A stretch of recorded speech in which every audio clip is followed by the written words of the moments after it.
Hello বন্ধুরা, কেমন আছো তোমরা? আশা করছি তোমরা সবাই খুব ভালো আছো আর আমিও ভালো আছি। আর আমার ক্যাপশন দেখে বুঝতেই পেরেছো আমি কোথায় গেছিলাম। হ্যাঁ, তোমরা ঠিকই ধরেছো, আমি গেছিলাম বাবা ভোলানাথ বা শিবের শ্বশুর বাড়ি বা মা পার্বতীর বাপের বাড়ি, বা আরেকভাবেও বলা যায় দক্ষ প্রজাপতির বাড়ি। তো রাস্তাতে যেতে অনেকটা সময় লেগে গেছিলো বলে আমরা একটা জায়গায় হল্ট করে একটু ব্রেকফাস্ট করে নিয়েছিলাম। আর ব্রেকফাস্ট করেই আবার আমরা পৌঁছে গেছিলাম প্রজাপতি দক্ষের বাড়ি। এবার আমরা যাচ্ছি দক্ষ রাজার বাড়ি, যেখানে দক্ষ যজ্ঞ হয়েছিল, আর যেখানে মহাদেবকে নিমন্ত্রণ করা হয়নি, সেই জন্য রাগ হয়ে গেছিল আর সতী তার প্রাণ ত্যাগ করেছিল সেই। আর এই মেন গেট দিয়ে ঢুকতেই প্রথমেই চোখে পড়ল শিব আর পার্বতীর এই মূর্তিটি। ভীষণ ভালো ছিল। আর এখানে যারা মানসিক করেছে এইভাবে দড়ি বেঁধে রেখে গেছিলো বা অনেকে প্রণাম করছিল।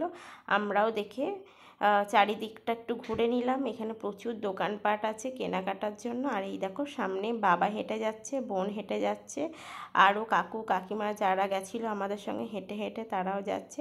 আর মন্দিরে ঢুকে এইখানে ছিল মহাদেবের মূর্তিটা ভীষণ সুন্দর ছিল। এখানে দেখে আমি প্রণাম করে আরও সামনের দিকে এগিয়ে গেলাম।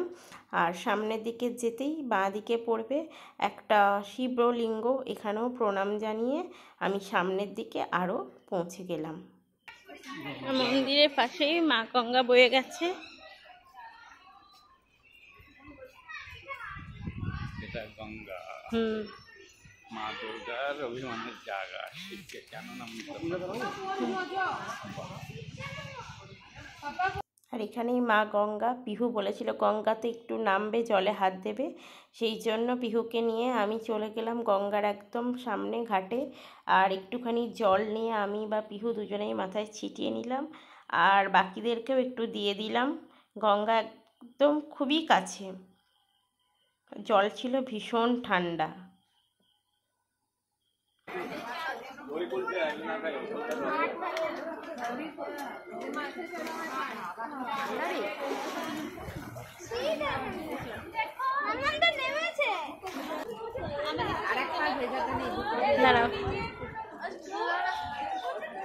এবনি তাকা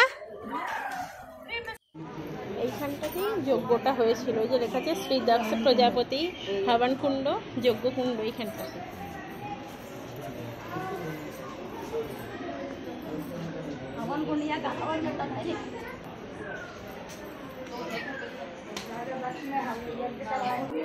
আর এই যে কুণ্ডটা দেখছো, এখানেই মাতা পার্বতী অগ্নিতে ভস্ম হয়ে গেছিলেন।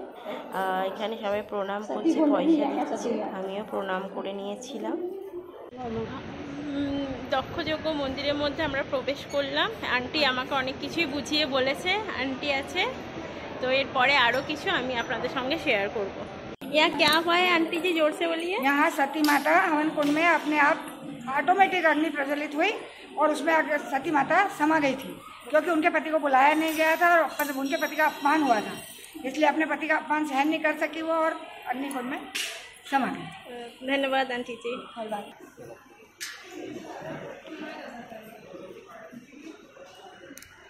এখানেই দক্ষযজ্ঞ হয়েছিল, আমরা যেটা পুরাণে বা মাইথোলজিতে পড়ি। তো আমার এই ভিডিওটা তোমাদের কেমন লাগলো অবশ্যই কমেন্টে জানিও।